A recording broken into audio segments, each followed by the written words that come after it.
नमस्कार, केतकीज किचनमध्ये तुमच्या सगळ्यांचं पुन्हा एकदा अगदी मनापासून स्वागत आहे. आज आपण प्रोटीनयुक्त आणि अतिशय चविष्ट असे सत्तूच्या पिठाचे लाडू बनवणार आहोत. चला तर मग कुठेही वेळ वाया न घालवता आपण लगेच लाडू बनवायला सुरुवात करूया. आता सुरुवातीला एका पॅनमध्ये मी 3 ते 4 चमचे तूप काढून घेते आणि नंतर आवडीप्रमाणे ड्रायफ्रुट्स आपल्याला परतून घ्यायचे आहेत. इकडे मी बदाम, काजू आणि थोडेसे पिस्ता छान खमंग होईपर्यंत तुपावर परतून घेतलेत. ड्रायफ्रुट्स परतून झाले की एका प्लेटमध्ये ते काढून घेऊया आणि नंतर त्याच कढईमध्ये अजून थोडंसं तूप घालून घेऊया. तूप छान गरम झालं की त्याच्यावर आपल्याला सत्तूचं पीठ घालून घ्यायचंय. आता हे पीठ आपल्याला मीडियम लो फ्लेमवर छान मस्त खमंग होईपर्यंत भाजून घ्यायचंय. आता हे पीठ आपल्याला इथे भाजायला साधारणपणे 12 ते 15 मिनिटं लागली होती. गॅसची फ्लेम मोठी करायची नाही, मीडियम लो फ्लेमवरच आपल्याला हे पीठ छान असं परतून घ्यायचंय.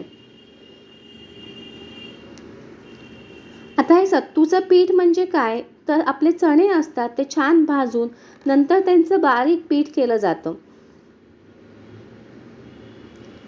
इथे आपलं पीठ छान परतून झालेलं आहे. आता मी त्याच्यामध्ये उरलेलं सगळं तूप घालून घेते. तूप घालून झाल्यावर अजून 10 ते 12 मिनिटं परतून घेणार आहे आणि नंतर गूळ घालायचा आहे. इथे गुळाच्या ऐवजी गुळाची पावडर घातली तरी काही हरकत नाही. छान असा खमंग रंग येईपर्यंत आपल्याला परतायचा आहे. गूळ घालून झाल्यावर गॅसची फ्लेम बंद करायची आणि नंतर मिक्स करून घ्यायचं. आपलं पीठ इतकं गरम असतं की गूळ लगेच विरघळतो. आता आवडीप्रमाणे आपण ड्रायफ्रुट्स घालून घेऊया. मगाशी आपण जे परतून घेतले होते आणि वेलची पावडर घालून घेऊया. सगळं मिश्रण व्यवस्थित एकत्र करून थोडंसं कोमट व्हायला आपल्याला बाजूला ठेवावं लागेल. अगदी गरम गरम हे लाडू वळता येणार नाही आणि अगदी गार सुद्धा होऊन द्यायचं नाही, नाहीतर मग पीठ भुसभुशीत होतं आणि लाडू वळले जात नाही. साधारण पीठ कोमट झालं की मग लाडू वळायला घ्यायचे.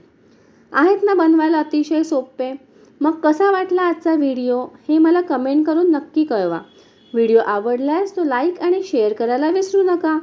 पुन्हा भेटूया अशीच एक रेसिपी घेऊन. तोपर्यंत बाय बाय.